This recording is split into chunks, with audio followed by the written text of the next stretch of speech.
All right, and I don't like doing these videos, but Oh. people ask for them, Mm-hmm. and it's terribly sad. And but you know, the passing of Cedric McMillan was a topic that people wanted your thoughts on, and I just think it's just so sad that these guys are passing so young, and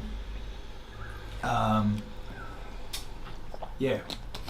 It is sad because, like I said, Cedric, loved by a lot of people, a real good personality in the sport. He's one of those guys where you never hear anyone say a bad word about him. So, yeah, plus he was a father and that, had family and his family. So, yeah, it is sad. It's like, causes we don't know. So people can speculate all they want and say this and say that, but we don't really know what the cause was. And, yeah, it's just sad that it's happened. But, we look across the whole.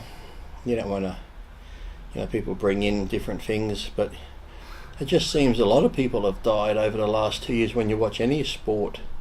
Soccer players in one team dropping dead, and then other athletes in certain other sports have dropped dead, whether it's because of a certain reason or not, but just seems to be a lot of things happening in the last year or two when it comes to sports people in all sports. It's just weird that the numbers have increased, but I'm not saying why or anything. No, and I'll say, like, because I'm not vaccinated, but there's people go, oh, it's the vaccine, but my thing to that is, like, how do we know it's not the actual virus that and that's like I've had the virus, and I'm taking extra care of myself. Even though I had no issues with it, but no one knows the long-term issue of either. No, well, like I said, I had it, I caught it, and then I didn't even know I had it. But I thought, I'll just do a test, one you can do at home. Rachel was really sick by it. Me, I just had like one side of my nose run for one day, and I felt normal, like didn't have even known I had it. But like you said, some people can get it and have nothing, and other people can get knocked down like they've been hit for a six, and then even after, I know people who have had it and even say a month or two later still feel run down, and so it's like, it has to be something, because like I said, not just bodybuilding, lots of people have passed away in all sports who you think should be super healthy. So it probably, like I said, whether there's already underlying problems they have and it just amplifies that, or just does something to their makeup. It's like anyone, some people can get any disease and it could hurt someone, the other person doesn't affect them. The common cold, the flu, someone can get the flu and be fine, someone can get the flu and be in bed for a week. So well, I think the positive thing to come out of it is you're doing the transformation. You went and did your heart check, and that's what I think would be really good for the bodybuilding community. If it is extreme, and you've got to go to the extremes. But I think even people in general should get checked. Because the only time we normally go is if we feel something. We go to the doctors if we feel sick. But I think even if once a year people just had their blood work done, because something simple, they always say the silent killers could be cholesterol and stuff like that. I know Rich Gaspari, after doing a program with Dave, and Dave was talking about the CT scan and calcium, which is like cholesterol build up. He went and had that done. Rich trains every day, he's fit. Excuse me, and he, like he said, he's really fit, training every day, but when he had it done, it was 95% blockage. But yet he didn't even know. So, and he would have been getting blood work done. Well, he hadn't had it. You probably might have had some blood work done, which might just show, levels are fine, but it's not going to show any blockage. And that's why I say, people should be on top of it, whether you train or not, because, how many people who have probably, like I said, if you get tests done like the prostate as you get older, or PCA, if you see your levels are high, chances are you could have prostate cancer. You catch it early enough, you can fix it. So majority of these illnesses that can kill you, if you can get them in the beginning, you can probably save yourself. But generally, people, because they're like, I feel good.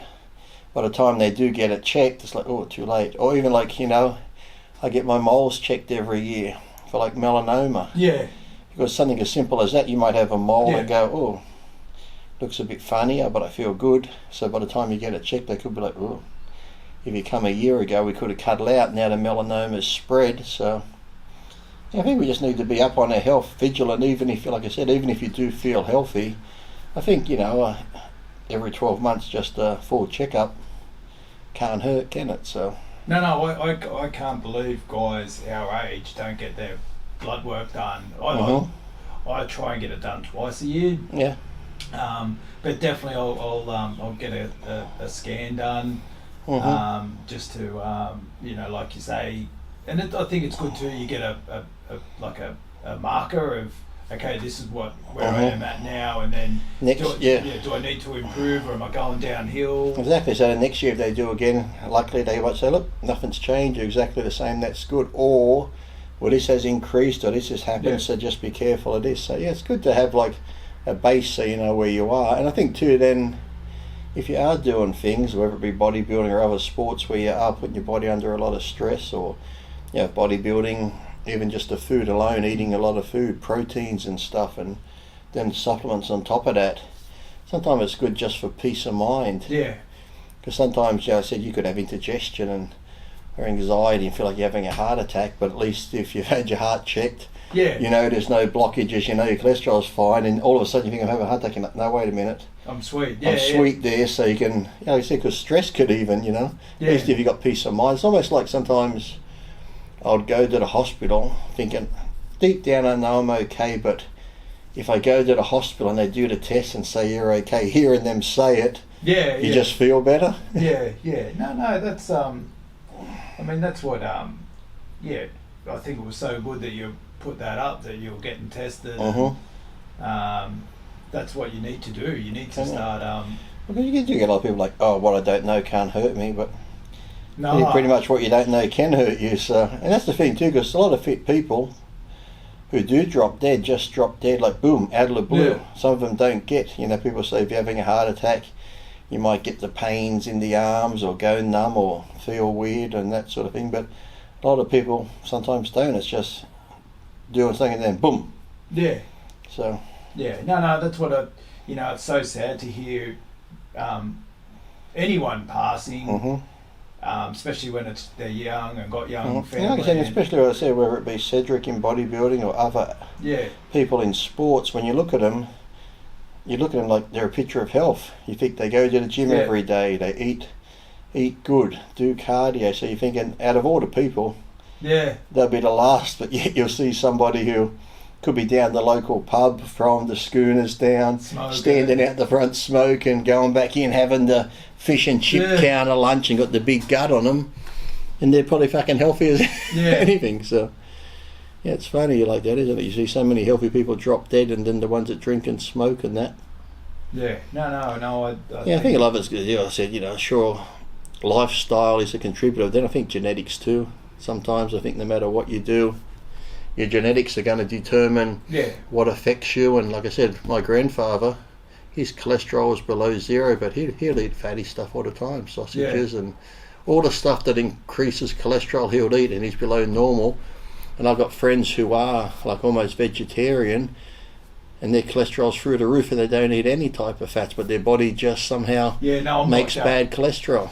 I didn't my cholesterol was going up, and I did have too many milk products and whatever, but because I was getting regular blood tests, I was able to work out, okay, take this out, and you see it go down. And did they put you on a statin? Well, that's my that's what disappointed me about the whole last 2 years about how we handle a health issue. It's like the only thing is you take medication, whereas I researched it, and I took citrus bergamot, just like natural cholesterol lowering things, and changed my diet, and it came down, and I need to go and get it tested again to make sure that what I'm doing is still working. But my doctor said, you should probably be on Crestor, and it's and yeah. It's like, some of them are good, they work and that, but like you said, they don't give you an alternative, do they? They don't say, look, I can put you on Crestor, which is a statin, or studies have shown this is... Yeah. It's like, well, maybe we'll start you on the natural one first, maybe try that for 6 months, come back, we'll do another blood test. If that's working, we'll stay on that, but if your cholesterol's the same or gone up, then we'll put you on the prescription one, because... Yeah, no, you see how unhealthy people eat, how unhealthy their lifestyle, and there's been very, very, very little emphasis on, pushing an improvement on that compared to pushing medications, and the reason why I didn't want to, it would be easy just to go on the medication, but it's got potential side effects. And once you're on it, you're pretty much on it for life. And I'd rather pursue another, and I'll do that with all my health. So. Yeah,